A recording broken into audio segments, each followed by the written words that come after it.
성도 여러분, 한 주간도 평안하셨는지요? 네, 오늘은 10월의 마지막 주일입니다. 이제 올해도 2달밖에 남지 않았는데 다행히 내일부터는 이제 거리두기가 완화돼서 이제 모임이나 또 교회 우리가 가는 많은 분야들이 이제 원활해질 수 있는 그런 환경이 되는 것 같습니다. 올 남은 2달 동안도 정말 어느 곳에 있든지 더욱더 우리 주님 아버지의 은혜 안에서 신앙의 충만함을 유지해 갈 수 있고 또 회복해 갈 수 있는 저와 여러분 모두가 될 수 있기를 부탁드리겠습니다. 오늘은 예레미야 29장 11절에서 13절 말씀 본문으로 아버지 하나님과 소통하기라는 제목의 말씀 증거하겠습니다. 제가 읽겠습니다. 예레미야 29장 11절 13절입니다. 나 여호와가 말하노라. 너희를 향한 나의 생각은 내가 아나니 재앙이 아니라고 평안이요 너희 장래에 소망을 주려 하는 생각이라. 너희는 내게 부르짖으며 와서 내게 기도하면 내가 너희를 들을 것이요 너희가 전심으로 나를 찾고 찾으면 나를 만나리라. 아멘. 요즘 우리 사회에서 가장 큰 이슈가 되는 것 중에 하나가 소통입니다. 소통은 사전에서 그 뜻을 찾아보면 뜻이 서로 통하여 오해가 없음이라는 뜻이죠. 사회 곳곳에서 바로 이 소통이 제대로 이루어지지 않아 많은 문제가 발생하고 있는 것이 지금의 현실입니다. 정치뿐만 아니라 경제, 사회 전반에 걸쳐서 마찬가지이죠. 가정도 예외는 아닙니다. 가족 간에 있어서 소통의 부재로 인해 가정이 오늘날 제 역할을 하지 못하는 경우들이 많습니다. 가정은 사실 가장 사회를 구성하는 기본 단위로서 우리가 삶을 살아가는 데 있어서 모든 힘을 공급받는 원천과 같은 곳입니다. 자동차로 말하면 충전소와 같다고 할 수 있죠.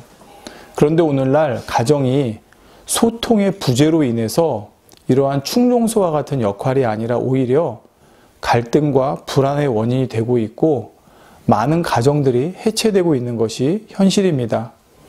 부부 사이에도 부모와 자녀 사이에도 또 형제들 사이에도 소통이 이루어지지 않으므로 서로에 대해 오해하고 갈등의 골이 깊어지고 있는 것이죠. 그렇다면 교회는 어떨까요? 특히 우리나라는 교회가 목회자 위주의 권위를 중시하는 문화이기 때문에 소통보다는 일방적인 지시나 명령에 의해 돌아가는 경우가 더 많은 것 같습니다. 더욱이 직분자와 평신도, 또 신앙의 연륜이 오래된 사람과 새신자나 초신자 등 성도들 사이에도 영적인 질서를 내세워 일방적인 순종을 강요하는 분위기가 적지 않죠. 물론 우리가 신앙생활 하는 데 있어서 영적인 질서를 존중하고 따르는 것은 매우 중요합니다. 하지만 성경은 우리에게 이러한 영적인 질서를 내세워 일방적인 순종을 강요해도 된다고 말씀하고 있지 않습니다. 베드로전서 5장 3절에 보면 맞기운 자들에게 주장하는 자세를 하지 말고 오직 양무리의 본이 되라 말씀하고 있습니다. 즉 내가 양무리를 맡은 자로서 그만큼 직분자요, 신앙이 오래되고 리더의 자리요, 또 성직자요, 어떤 이런 위치에 있는 분들이 나에게 맡겨준 사람들에게 내가 신앙의 연륜도 오래되고 내가 하나님에 대해, 하나님 말씀에 대해, 하나님 뜻에 대해 더 잘 아니 나를 따르라고 하는 일방적인 주장하는 자세를 하지 말라고 했습니다. 우리 아버지 하나님께서도 우리에게 일방적인 요구만 하시는 것이 아닙니다. 만약 하나님께서 우리에게 일방적인 요구나 명령만 하시려고 했으면 성경 곳곳에 그렇게 많이 우리에게 나에게 나와 기도해라, 부르짖어라, 찾아라 말씀하지 않으셨을 것입니다. 오늘 본문에도 보면 너희는 내게 부르짖으며 와서 내게 기도하면 내가 너희를 들을 것이라 하셨고 너희가 전심으로 나를 찾고 찾으면 나를 만나리라 하셨습니다. 하나님께서 무조건 내가 100% 옳고 내가 맞으니 너희는 내 말만 들어라 이렇게 하시려고 했으면 왜 와서 부르짖으라 하셨겠고 왜 기도하라 하셨겠고 왜 찾으라 하셨겠습니까? 하나님께서는 바로 우리들과도 소통을 원하신다는 사실입니다. 아멘. 성도님들, 우리가 신앙생활에 있어서 가장 중요한 관계가 하나님과의 관계입니다. 아멘. 그런데 사실 어찌 보면 하나님은 조물주, 우리를 창조하신 분이고 우리는 피조물이기 때문에 솔직히 말해서 하나님께서 일방적으로 말씀하시고 너희는 무조건 따라야 된다고 해도 우리는 무엇을 주장할 만한 위치에 있지는 않습니다. 하지만 하나님께서는 그런 관계를 원하시는 것이 아니라 했죠. 그 이유는 바로 우리를 자녀로 인정해 주시기 때문입니다. 사회에서도 가정에서도 어떤 게 문제가 됩니까? 부모가 자녀를 자기 소유물로 생각하고 무조건 자녀는 자기 말을 따라야 되는 존재로 생각하기 때문에 가정에서도 갈등과 문제가 생기지 않겠습니까? 아버지 하나님께서는 우리를 자녀 삼아 주시면서 그렇게 일방적인 관계를 요구하시는 것이 아닙니다. 바로 자녀라는 것은 하나님께서 그 마음을 서로 나누면서 서로 간에 소통하기 원하시는 존재로 우리들을 만드셨다는 것이죠. 하나님께서는 이렇게 우리를 하나님의 자녀로서 늘 소통하기 원하시고, 그래서 우리가 하나님에 대해 더 알고 바로 아버지에 대해 더 알고 또 이해하고, 그래서 하나님을 신뢰하여 중심에서 하나님을 사랑해 가기를 원하시는 것입니다. 너희는 무조건 내 말이 맞으니까 따라라. 내 말은 무조건 맞으니까 순종해라. 너희는 나를 사랑해라. 믿어라. 이렇게 일방적으로 말씀하시는 것이 아니라 소통이라는 관계를 통해서 우리가 그만큼 하나님을 이해하고 알아감으로 믿고 신뢰하고 사랑하기 원하신다는 것입니다. 이 둘의 차이는 정말 다릅니다. 목회를 하시는 분들 중에도 이렇게 두 가지 타입으로 나뉘는 경우가 있습니다. 구약적인 목회를 하시는 분들은 일방적으로 내가 하나님의 뜻을 이렇게 전하니까 너희는 따라라 라고 이끄시는 목회를 하시는 분들도 있고요. 그렇지 않고 하나하나 성도들에게 아버지 하나님의 마음을 전함으로 성도들이 아버지 하나님의 마음을 깨닫고, 그래서 그 하나님을 사랑하고 또 그 말씀을 전하는 목회자를 신뢰해서 또 돌아갈 수 있도록, 소통 가운데 돌아갈 수 있도록 이끄는 그런 목회자도 있는 것을 보게 됩니다. 오늘날 교회 안도 그렇지만 바로 신앙생활 하면서 하나님과 소통하지 못함으로 인해 하나님에 대한 많은 오해가 생기고 또 힘들게 신앙생활하는 경우들이 있습니다. 무서운 하나님, 두려운 하나님, 징계하시는 하나님, 채찍을 들고 계신 하나님, 이런 것이 전부 다 하나님과 소통하지 못함으로 인해, 그 중간에는 목회자 역할도 있겠죠. 하나님과 소통하지 못함으로 인해 하나님을 오해하고 그래서 힘들게 신앙생활하는 것입니다. 오늘날 젊은이들이 교회를 떠나는 가장 큰 이유 중에도 바로 하나님을 오해하기 때문입니다. 오늘날 지금 세상은 점점 그들 느낄 때는 더 자유로워지고 더 마음껏 살 수 있는 그런 세상이 되어가는데, 그런 세상 가운데서 하나님은 우리를 통제하시는 분, 우리를 징계하시는 분, 우리를 감시하시는 분으로만 이해를 하기 때문에 하나님이 점점 무서워지고 두려워지고 하나님이 싫어져서 교회를 떠나게 되는 것이죠.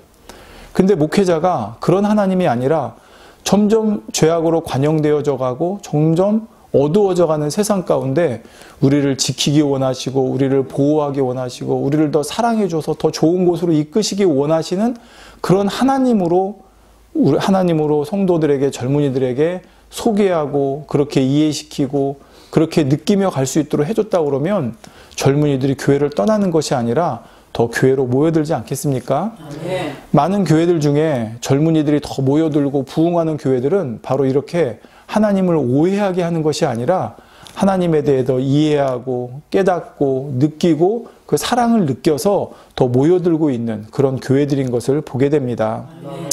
물론 구약시대에는 하나님과의 소통이 쉽지 않았습니다. 그 이유는 아담의 범죄로 인해 모든 사람의 영이 죽었기 때문에 영이신 하나님과 소통할 수 있는 길이 끊어졌기 때문이죠. 그렇지만 그럼에도 하나님께서는 구약시대에 끊임없이 선지자들을 보내셔서 그 선지자들은 하나님과 소통할 수 있는 길을 알았던 분들이기 때문에 그들을 통해 백성들에게 하나님과 소통할 수 있는 길을 간접적으로지만 열어놓으셨습니다. 그러다가 예수님께서 이 땅에 오셔서 십자가를 지심으로 우리의 죄의 담이 하나님과 가로막혀 있던 죄의 담이 허물어짐으로 이제 하나님과 소통할 수 있는 길이 열린 것이죠. 그래서 예수님께서 십자가에서 운명하실 때 성소의 휘장이 위로부터 아래로 갈라졌던 것을 보게 됩니다. 성소는 하나님께 나아가는 장소고 하나님을 만나는 곳, 하나님과 소통하는 장소이죠. 근데 구약시대에는 거기는 아무도 못 들어가고 오직 제사장만 들어갈 수 있었습니다. 바로 죄의 담 때문에 그런 거였죠. 그래서 제사장도 그 안에 들어갈 때는 자신의 모든 죄를 제사를 통해서 이제 하나님 앞에 그 제사를 통해서 그 죄를 씻김 받고 그러고 나서야 들어갈 수 있었거든요. 그만큼 죄담이라는 것이 하나님과 우리 사이에 소통의 어떤 담을 만들고 있었다는 것입니다. 근데 예수님께서 우리의 죄를 대신 지시고 우리의 죄를 사해 주심으로 죄의 담이 허물어져서 이제는 제사장만이 들어갈 수 있었던 그 성소에 누구나 들어갈 수 있게 된 것이죠. 바로 예수님을 구세주로 영접한 사람은 영이 다시 살아나고 우리 안에 하나님의 영이신 성령이 오심으로 하나님과 직접 소통할 수 있는 길이 열리게 되었다는 것입니다. 이제는 구약시대처럼 제사장이나 선지자를 통할 필요 없이 우리 안에 내주하시는 성령님을 통해 아버지 하나님과 직접 소통할 수 있게 되었다는 것이죠. 비유를 하나 들자면 외국에 이민을 간 분들 중에 거기서 자녀를 낳고 또 3세를 낳았을 때 그들이 언어가 통하지 않아서, 그러니까 그들이 이제 내가 쓰는 모국어를 아예 몰라서 소통이 되지 않으므로 문제들이 생기는 걸 보게 됩니다. 예를 들어 가끔 뉴스 보면 나오죠. 한인 사회에 보면 뭐 2세나 3세들이 뭐 폭력이나 마약이나 이런 데 연관돼서 범죄를 지었을 때 보면 그 가정이 부모하고 자녀하고 언어가 통하지 않는 거예요. 자녀는 미국에 태어나서 영어만 할 줄 알고 부모는 영어를 못하고 한국어만 할 줄 아니까 대화가 통하지 않고 소통이 되지 않으니 결국 그 가정에 문제가 생긴 것을 보게 됩니다. 하나님과 우리 사이도 마찬가지입니다. 지난 시간에도 말씀을 드렸지만 하늘나라에 하나님의 언어가 있고 법이 있는데 우리가 그것을 모르면 하나님과 소통할 수가 없다는 것이죠. 바로 우리가 하나님의 자녀가 되었고 하나님께서 우리의 성령을 주셨으면 이제 우리는 하늘의 언어, 하늘의 법을 알고 소통할 수 있는 길이 열리게 된 것입니다. 이제 비로소 하나님과 우리 사이에 소통의 길이 열렸다는 것이죠. 자, 그런데 이럴 때 아무리 소통의 길이 열렸다 할지라도, 그러니까 마치 이제 부모와 자녀가 있을 때 그 2세의 자녀들이 한국어를 배워서 얼마든지 부모님과 대화할 수 있는 그런 조건이 갖춰졌다고 했다 할지라도 막상 서로 간에 대화하고 소통하지 않으면 소통은 이루어질 수 없습니다.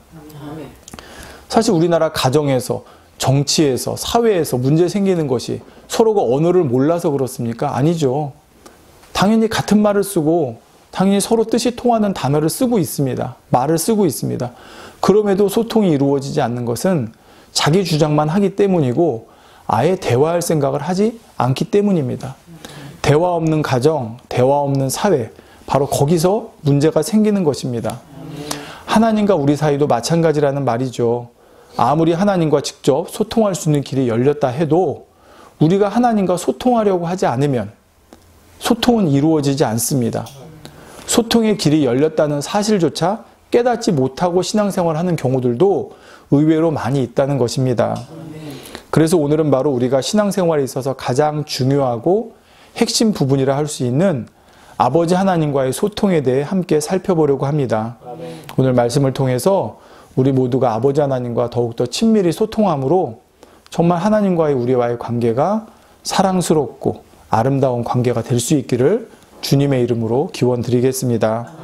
자, 성도 여러분, 하나님과 소통에 있어서 첫 번째 단계는 가감없이 나의 모든 것을 하나님 앞에 내려놓고 말씀드리는 것입니다. 내 마음, 내 생각, 내 모든 사정까지 말이죠.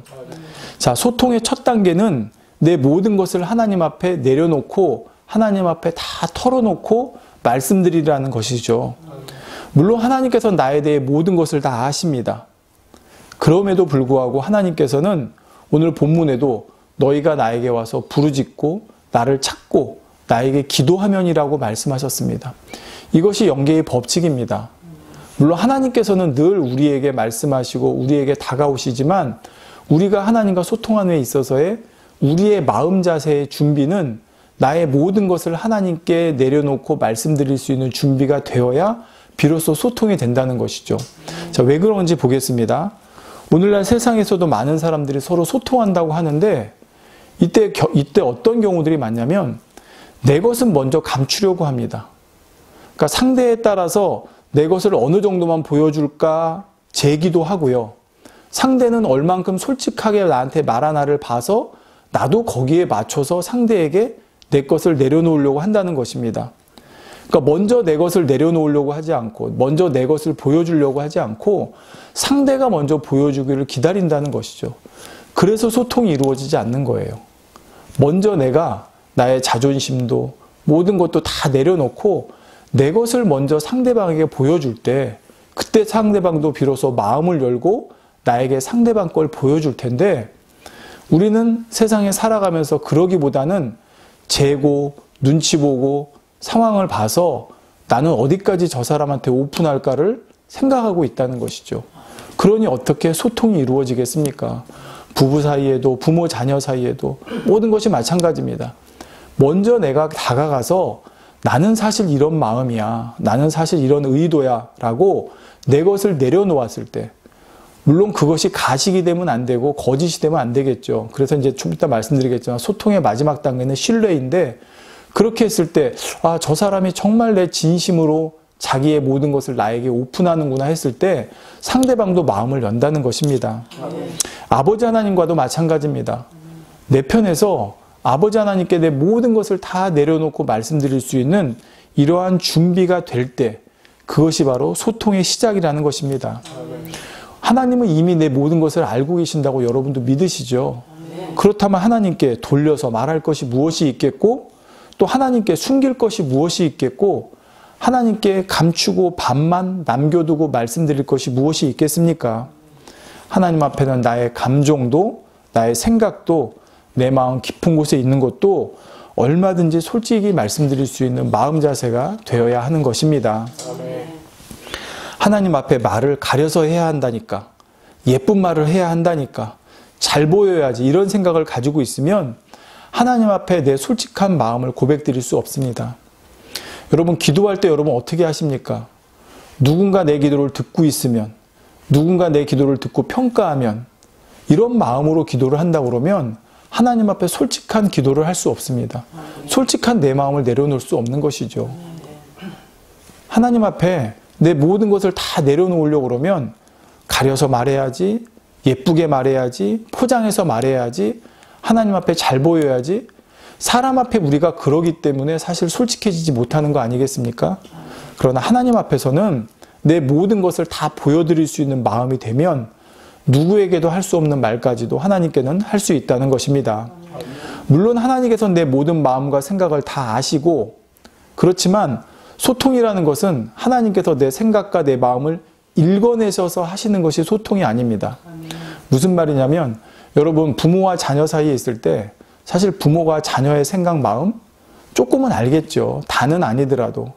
근데 그 안다고 해서 그거를 내 편에서 읽어서 판단해서 그렇게 해서 자녀하고 대화하려고 그러면 결국 거기는 소통이 이루어지는 것이 아니라 또 벽이 생기게 된다는 것입니다.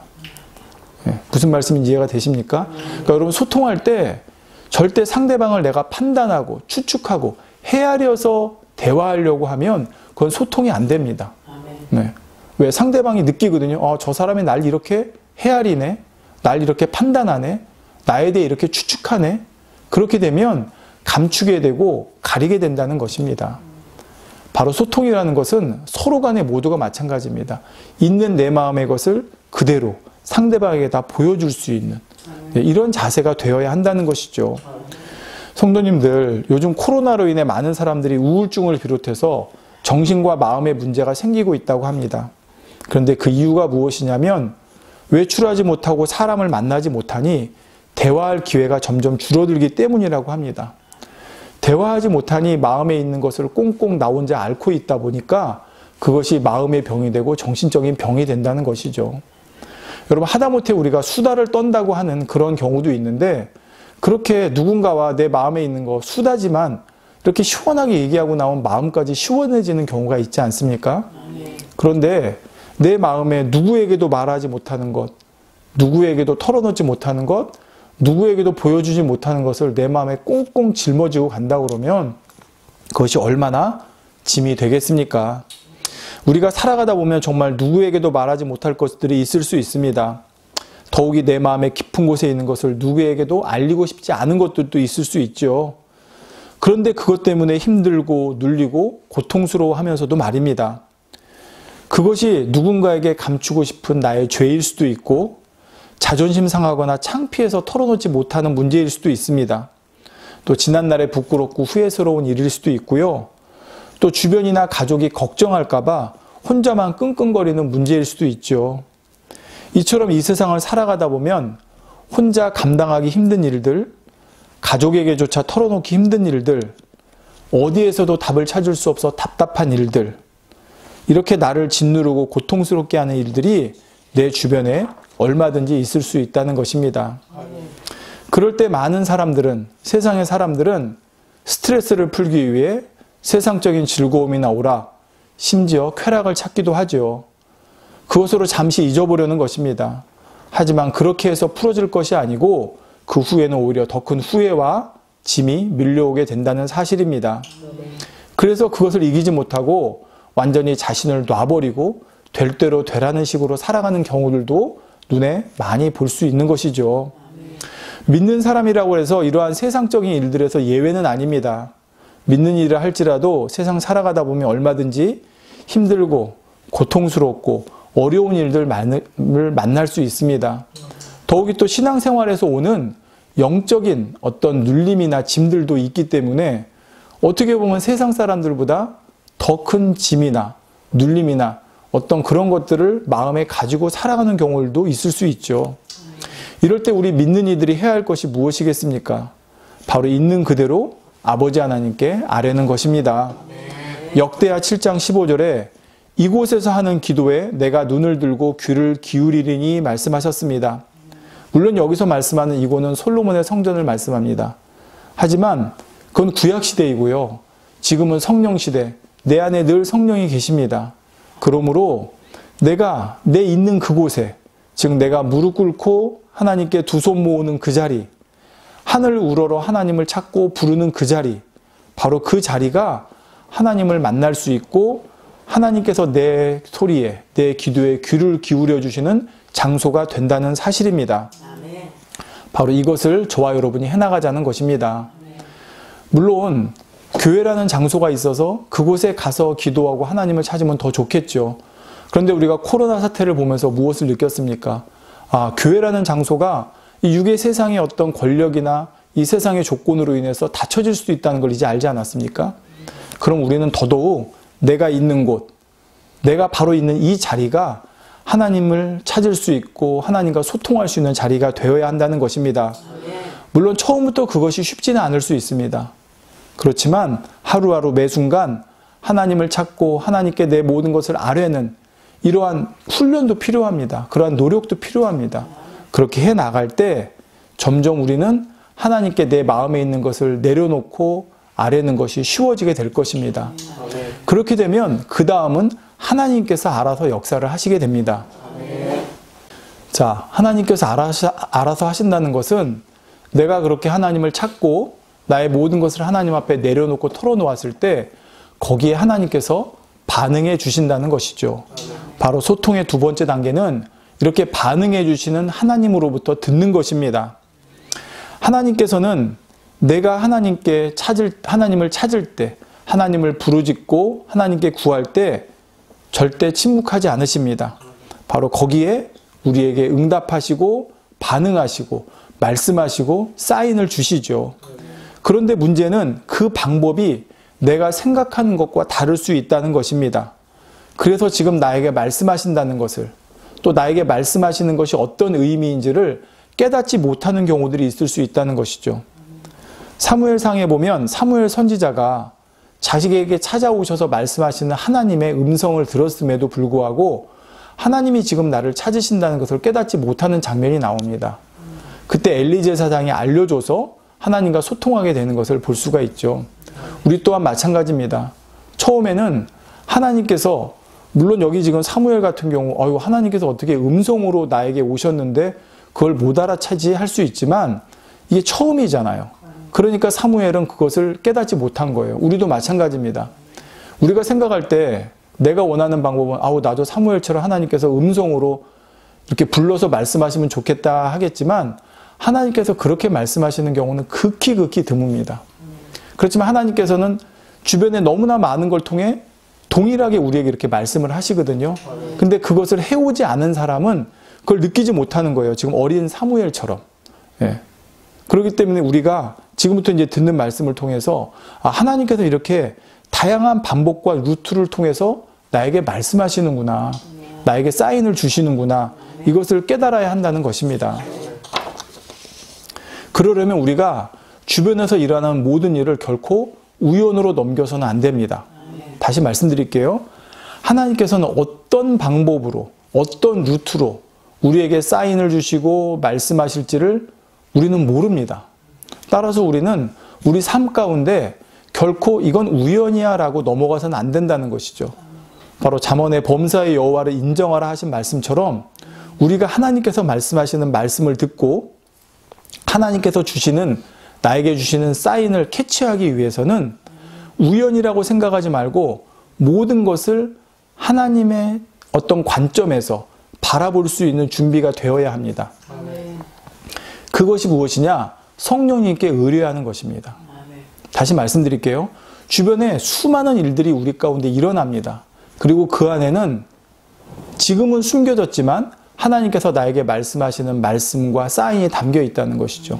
근데 내가 그걸 깨닫지 못하잖아요. 그럼 어떻게 해야 돼요? 성령님께 의뢰하는 겁니다. 성령님, 이것은 무엇인가요? 성령님, 이것이 아버지 하나님의 사인인가요?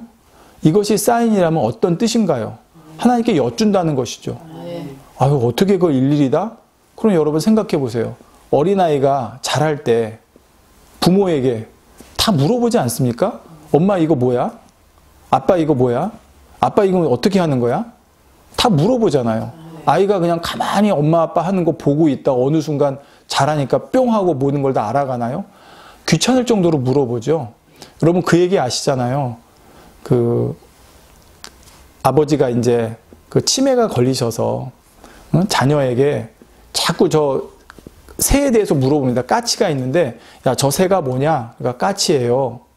그러니까 이제 또 얼마 있다 또 물어보는 거예요. 저 새가 뭐냐? 까치예요. 그러니까 계속 물어보는 거예요. 그러니까 자녀가 짜증이 난 거예요. 예, 그럴 때 옆에 있던 어머니가 얘기를 해주시는 거죠. 얘야, 네가 어렸을 때는 아빠한테 저거를 100번도 1000번도 그 이상도 물어봤단다. 예. 그 얘기 아시죠? 제가 지금 전체적인 얘기는 지금 정확히 말씀을 전달 못 드렸는데 자, 무슨 얘기입니까, 여러분? 우리가 뭔가 하나를 배워갈 때도 부모에게 묻고 여러분 젓가락질도 한 번에 잘하나요? 또 가르쳐주고 또 가르쳐주고 또 가르쳐줘서 결국 젓가락질 하게 되는 거고 저게 뭐야? 저게 뭐야? 10번, 100번, 1000번 물어봐서 이제 알게 된 거지 않습니까? 우리도 마찬가지입니다. 우리가 처음부터 어떻게 다 하나님의 말씀을 알고 하나님의 사인을 알 수 있겠습니까? 그래서 우리 안에 성령님을 주셨다고 했잖아요. 그러니까 성령님께 여쭈는 거예요. 성령님, 이게 무슨 뜻입니까? 이게 어떤 아버지 하나님의 의중입니까? 어떤 아버지 하나님의 뜻입니까? 여기에 담긴 아버지 하나님의 마음은 무엇입니까? 이렇게 묻는 거예요. 물었는데 잘 모르겠다고요? 또 묻는 거예요. 한 번 물어서 어떻게 알아요? 묻고 또 묻고 그렇게 해나가다 보면요. 아버지 하나님께서 성령님을 통해 우리 안에 깨우침을 주십니다. 근데 그거를 안 한다는 거예요.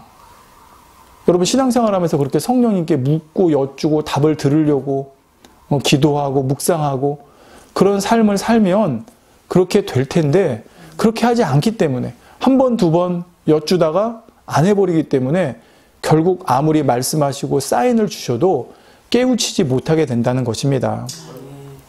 성도님들, 우리가 어떤 영화 한 편을 본다고 생각해 보십시오. 분명히 영화를 다 봤는데 끝나고 나서 무슨 내용인지 전혀 기억나지 않는, 생각나지 않는 내가 그런 장면을 봤나? 이럴 때가 있지 않습니까? 바로 왜 그렇습니까? 내가 그것을 그냥 흘려버렸기 때문입니다. 집중하지 않았기 때문이에요. 우리 신앙생활의 삶도 마찬가지입니다. 아버지 하나님께서 늘 우리에게 말씀하시고 늘 우리에게 사인을 주시는 걸 알아차리려면 우리의 삶 가운데 항상 영적으로 깨어서 성령님께 여쭈며 우리는 집중하며 깨어 있어야 한다는 것입니다. 그러지 않으면 우리에게 아무리 말씀하셔도 영화가 흘러가도 다 놓쳐버리는 것처럼 아무리 말씀하셔도 깨우치지 못하는 것이죠. 여러분 수업 시간에 똑같이 앉아 있어도 어떤 사람은 수업 시간에 내가 뭘 들었는지 모르고 어떤 사람은 수업 시간에 들은 걸 마음에 꼭꼭 새겨놓는 사람이 있지 않습니까?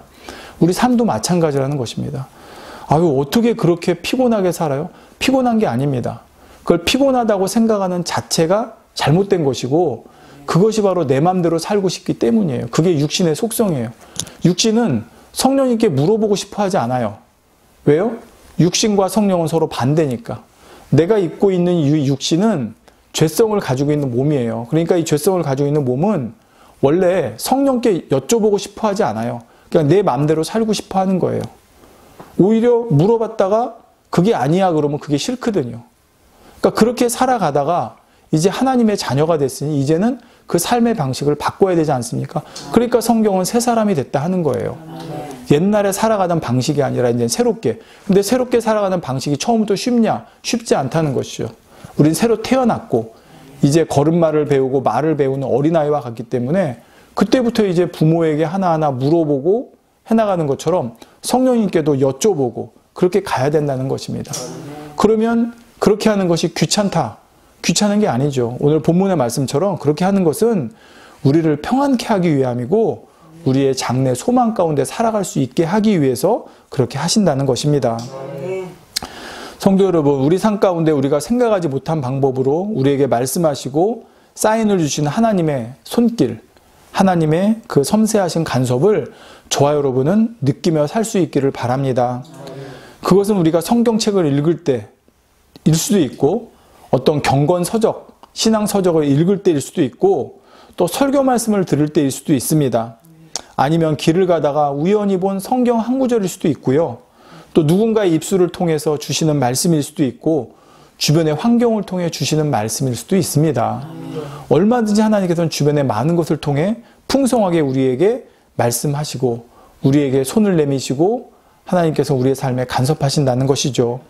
바로 이처럼 저와 여러분이 그러한 거 하나하나를 성령님께 의지해서 깨우쳐 나가고 캐치해 나가고 그렇게 해서 알아갈 때 점점 우리는 더 분명하고 더 정확하게 하나님의 말씀이 하나님의 사인이 들리게 될 것입니다. 이것은 여러분 이론이 아니에요. 해보셔야 돼요. 해보시다 보면 나중에는 자연스럽게 정말 자동으로 여러분 우리가 처음에는 젓가락질 할 때 뭐 두 번째 손가락, 세 번째 손가락, 엄지손가락을 어떻게 해서 이거를 하고 이렇게 오므리고 배우지만 나중에는 누가 일일이 그걸 생각하고 합니까? 아니죠. 그냥 자동으로 짚지요. 똑같은 것입니다. 하나님께서 우리에게 말씀하시고 주시는 사인을 처음에는 캐치하려고 깨달으려고 성령님께 여쭈고 더 집중하고 노력해 나가야 되지만 그것이 점점점 쌓여지다 보면 뭐 성령의 그 다음엔 도우심이 없다는 게 아니라 자연스럽게 이제는 그 방향으로 가서 깨우치고 깨닫게 된다는 것입니다. 자, 이제 소통의 마지막 단계는 우리가 하나님께 말씀드렸고 또 하나님께서 주시는 것을 들었으면 이제 그것이 우리 삶에 반영이 되어야 한다는 것입니다. 근데 이 반영될 때 중요한 게 뭐냐? 바로 신뢰라는 것입니다. 자, 무엇인지 보겠습니다. 가령 부모님과 소통을 했는데 부모님이 하시는 말씀을 내 할 말만 다 하고 부모님이 하시는 말씀을 한쪽 귀로 흘려버렸습니다. 그러면 부모님의 마음과 부모님의 뜻과 의중을 깨닫지 못할 것이고 그러다 보면 결국 내 삶에 적용하지 못하게 될 것입니다. 하나님과도 마찬가지입니다. 잠언 4장 20절에 내 아들아 내 말에 주의하며 나의 이르는 것에 내 귀를 기울이라 하셨습니다. 자, 그러면 이 귀를 기울이라는 말씀이 그냥 무슨 말씀을 하시는 건가 듣고 끝나라는 것입니까? 아니죠. 내 말에 주의하며 나의 이르는 것에 내 귀를 기울이라는 것은 주의하고 귀를 기울여 들었으면 그것을 네 삶에 적용하라는 것입니다. 그래서 잠언이 그거잖아요. 삶의 지혜와 교훈이 되는 내용들을 쭉 열고 하셨잖아요. 그러면서 그 앞에 바로 내 말에 주의하고 내 말에 귀를 기울이라고 말씀하시는 것입니다. 이제 들었으면 지금부터 하는 내 말을 듣고 그걸 네 삶에 적용하라는 것이죠. 예레미야 35장 15절에 보면 이런 말씀이 나옵니다. 나도 즉 하나님도 내 종 모든 선지자를 너희에게 보내고 부지런히 보내며 이르기를 너희는 이제 각기 악한 길에서 돌이켜 행위를 고치고 다른 신을 쫓아 그를 섬기지 말라. 그리하면 너희가 나의 너희와 너희 선조에게 준 나의 너희와 너희 선조에게 준 이 땅에서 거하리라 하여도 너희가 귀를 기울이지 아니하며 나를 듣지 아니하였느니라 했습니다. 하나님께서 선지자를 통해서 악한 길에서 돌이킬 것과 다른 신을 섬기지 말 것을 그렇게 말씀하셔도 그들은 그것을 결국 듣지 않았기 때문에, 즉 듣지 않고 귀를 기울이지 않았다는 건 뭡니까? 그대로 따르지 않았다는 것이죠. 결국 그랬기 때문에 그들은 멸망으로 갈 수밖에 없었다는 것입니다. 제가 지금 율법적인 행위를 강조하려고 이 말씀을 드리는 것이 아닙니다. 하나님과 소통에 있어서 결국은 그 소통을 내 삶에 반영하는 것이 중요하다는 것이죠. 근데 여러분, 우리가 누군가에게 뭔가를 듣고 그걸 내 삶에 반영하려고 하면 무엇이 중요하냐? 상대방에 대한 신뢰가 있어야 된다는 것입니다. 내가 소통했는데 상대방이 하는 말이 신뢰가 안 가면 그걸 내 삶에 적용할 수가 없는 것이죠. 바로 우리나라의 사회적 지금 정치적 문제가 무엇입니까? 소통한다고 열심히 만났는데 서로를 신뢰하지 못하는 거예요. 저 사람이 하는 저에게는 분명히 꿍꿍이 속이 있을 거야. 저 사람의 뒤에는 다른 게 있을 거야. 그러다 보니까 실컷 만나서 소통한다고 사람들 앞에 뭐 대표들끼리 만나서 대화하니 뭐 협상하니 뭐 노조와 뭐 사측이 만나서 대화하니 그러고도 결국 주에 가가지고 딴소리하고 결렬되는 경우가 많지 않습니까? 아무리 소통한다고 만나면 뭐합니까? 말하고 들으면 뭐합니까? 상대방에 대한 신뢰가 없기 때문인데 결국 거기서 소통에 결국 마지막 단계에 이르지 못하게 되는 것입니다. 소통의 목적이 뭐라고 그랬습니까? 서로 대화해서 오해가 없음이라고 했잖아요. 오해가 없다는 것은 상대방을 믿어주는 것이고 상대의 진심을 그 있는 그대로 받아주는 것입니다. 바로 하나님과 소통을 통해 우리는 하나님의 마음과 의도를 알아가게 됩니다. 우리가 하나님께 간구하고 기도할 때 하나님께서는 우리의 마음을 들으시고 우리의 형편을 들으시죠. 그리고 거기에 반응해 주시는데 그 반응이 내가 뜻한 것, 내가 생각한 것, 내 욕심대로 되는 것이 아닙니다. 나는 이것을 구한다고 했는데 하나님이 주시는 반응은 저것일 수가 있다는 것이죠. 자, 그럴 때 정말 내가 하나님과 소통하기를 원했고 하나님을 신뢰한다고 그러면 어떻게 하겠습니까? 나는 이것을 원했는데 하나님이 저것을 주셨으면 저것을 따르는 것, 그것이 답이라는 것입니다. 결국 소통의 마지막에는 상대를 신뢰하고 그 신뢰를 통해서 상대방의 말에 순종해 줄 수 있는 것, 따를 수 있는 것이 결국 소통의 마지막 단계인 것입니다. 자, 그런데 이것이 하루아침에 쌓이는 것이 아니기 때문에 우리는 끊임없이 하나님과 소통하면서 하나님께 내 마음을 아뢰일 뿐만 아니라 성령님을 통해 하나님의 마음, 그러니까 성령님은 하나님의 깊은 곳이라도 통달하시잖아요. 그러니까 성령님을 의지할 때 하나님의 마음이 무엇이고 하나님의 뜻이 무엇이고 하나님의 의중이 무엇이고 하나님이 나를 얼마나 사랑하시고 이런 것들을 점점 우리가 깨달아가고 느껴가게 된다는 것입니다.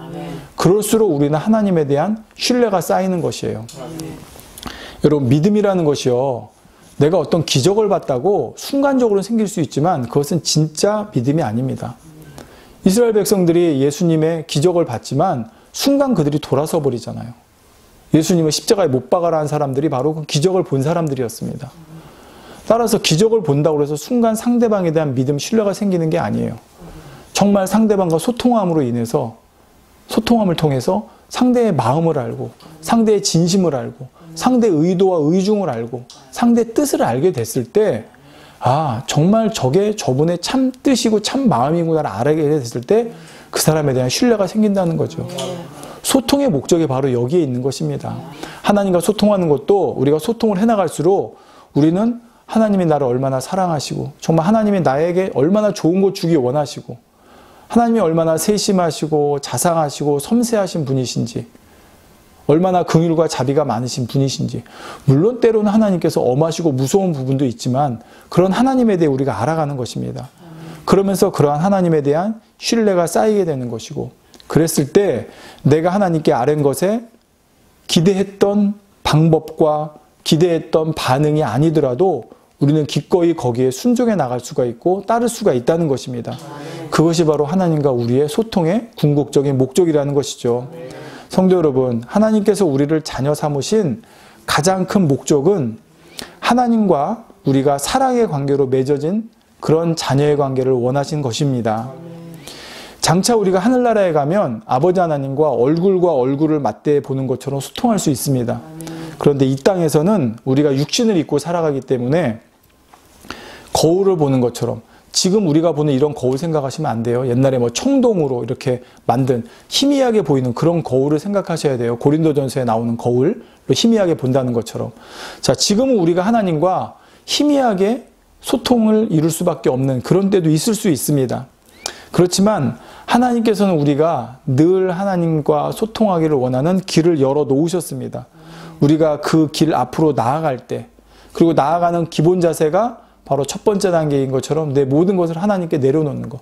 여러분, 이게 되게 중요해요. 저도 기도를 한다고 하는데요. 어느 순간 기도가 그냥 늘 하던 형식적인 기도, 그냥 패턴에 맞는 기도, 그냥 누가 들어도 무난한 기도를 하고 있을 때가 있더라는 것이죠. 정말 아까 말씀드린 것처럼 어디에도 털어놓지 못하는, 정말 숨기고 싶고 힘들고 고통스러운 것을 하나님 앞에 다 내려놓을 수 있는, 여러분 친구 사이도 그런 친구 있잖아요. 정말 속마음을 내려놓을 수 있는 친구가 있을 때 그 친구에게는 다 털어놓을 수 있어서 정말 시원하고 그 친구로부터 위로를 얻는 경우가 있지 않습니까? 이런 것처럼 사람 사이에도 그런데 아버지 하나님께는 모든 것을 아버지는 해결해 줄 수 있는 분이에요. 그 하나님께 내가 모든 걸, 내 마음에 있는 것을 정말 다 털어놓을 수 있는 그런 기도, 그런 간구, 그런 하나님께 고백이 될 수 있어야 한다는 것입니다. 그럴 때 하나님께서 우리에게 반응하시는데 그 반응은 바로 나에게 가장 좋은 것을 주시는 길임을 저와 여러분이 믿어야 한다는 것입니다. 하나님과 소통할수록 하나님께서 얼마나 나를 사랑하시는지 깨닫게 될 것이고 하나님께서 얼마나 섬세하게 내 삶에 역사하고 계신지를 깨닫게 될 것입니다. 그걸 깨달아갈 때 우리는 더욱더 하나님을 신뢰하고 사랑할 수 있게 되는 것이죠. 아, 하나님이 정말 나에게 원하시는 것은 재앙이 아니라 평안이고, 그러니까 여러분 때로는 징계가 와도 그것이 하나님께서 나에게 주시고자 하는 궁극적인 것은 재앙이 아니라 평안이구나 라고 깨닫게 되는 거예요. 하나님을 정말 알게 되면. 근데 하나님을 모르면 징계가 왔을 때 두려운 거예요. 하나님은 나에게 평안이 아니라 재앙을 주시는 분이구나. 근데 아니라는 거예요. 하나님과 소통해서 하나님을 알면 설령 징계가 와도, 책망이 와도 이것이 나의 평안을 위한 것이구나 라고 깨닫게 되는 것입니다. 그러면서 우리는 소망을 가질 수 있는 것이죠. 그럴 때 우리가 전적으로 하나님께 믿고 맡기고 따를 수 있는 것이고요. 저와 여러분 모두가 삶 가운데 이렇게 아버지 하나님과 늘 소통하는, 시작은 미약하지만 시작해 보시기 바랍니다. 작은 거 하나부터 하나님께 아뢰 보시고, 여러분 세상에서는 뭐 모르는 거 물어보면 저런 것도 몰라? 그렇지만 하나님께서는 그렇게 하신다고 하지 않으셨어요. 네. 하나님께서는 우리를 꾸짖지 않으신다고 그러셨어요. 우리에게 친절히 알려주시고 깨우칠 수 있도록 우리 이끌어 주십니다. 우리 삶 가운데 작은 거 하나부터 그렇게 하나님께 여쭐 때 주시는 하나님의 반응에 집중하고, 그 반응이 왔을 때 내 생각과 내가 기대했던 것과 다른다 할지라도 거기에 따라가는 이러한 소통의 훈련을 계속해 나가심으로 정말 하나님과 이 땅에서 그것이 바로 동행하는 삶이 되는 것이거든요. 그렇게 해나갈 때 우리는 결국 하나님과 동행하게 되는 것입니다. 그런 멋진 삶을 살 수 있는 저와 여러분 모두가 되시기를 주님의 이름으로 축원드리겠습니다. 기도하겠습니다. 사랑이 좋으신 아버지 감사합니다. 아버지 하나님께서 우리에게 주시고자 하는 것은 재앙이 아니라 평안이고 장래의 소망이라 하셨습니다. 그렇습니다. 그런데 우리가 이러한 아버지 하나님의 이러한 뜻을, 이런 의중과 마음을 모르기 때문에 오해가 생기는 것입니다. 이제부터라도 그러한 아버지 하나님과 소통하고, 그래서 아버지 하나님의 마음과 뜻과 의중을 깨달아가고, 그래서 그 안에 담긴 아버지 하나님의 그 크신 사랑과 그 섬세하심과 인자하심과 그 인도하심을 깨달을 뿐만 아니라 체험해 나갈 수 있는 우리 모두가 될 수 있도록 도우시고 함께 해주시기를 원합니다. 지금 우리가 아직 걸음마 단계일 수도 있고 말을 배워가는 단계일 수도 있습니다. 지금은 서툴지만 아버지, 그것이 반복되다 보면 어느새 유창하게 말을 하는 것처럼 우리도 반드시 아버지 하나님과 그렇게 유창하게 서로가 소통할 수 있는 날이 올 줄로 믿습니다. 그럴 때 우리는 아버지 하나님과 정말 이 땅에서도 행복한 삶을 동행할 수 있을 줄 믿습니다. 그렇게 우리의 삶을 이끌어 주시고 성령님을 통해서 그렇게 우리가 인도받아 나갈 수 있도록 도우시고 함께 주시옵소서. 이제 11월 달을 맞습니다. 아버지, 올해 마무리하는 이 2달이 남았습니다. 아버지, 이 시간 동안 정말 아버지 하나님께 올 한 해를 정말 어떻게 우리가 인도받았고 어떻게 하나님 가운데 이끌림 받았는지 하나하나 깨우쳐 보면서 또 아뢰고, 거기에 담겼던 아버지 하나님의 그 순간순간 주시고자 했던 사인이 무엇이고 메시지가 무엇인지를 깨달아가며 정리해가며 올 한 해를 마무리할 수 있는 우리 모두가 될 수 있도록 도와주시옵소서. 그래서 2022년 더욱더 새롭게 소망 가운데 아버지가 주시는 평안과 장래에 대한 소망으로 희망차게 맞이할 수 있도록 주여 도우시기 원합니다. 감사합니다, 아버지.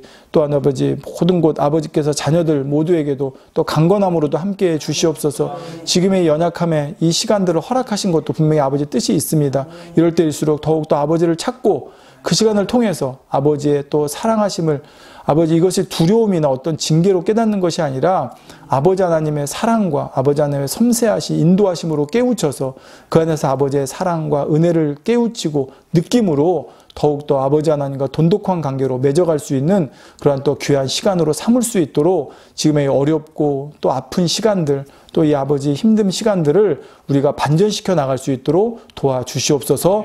우리 주 예수 그리스도의 이름으로 기도드렸사옵나이다. 아멘.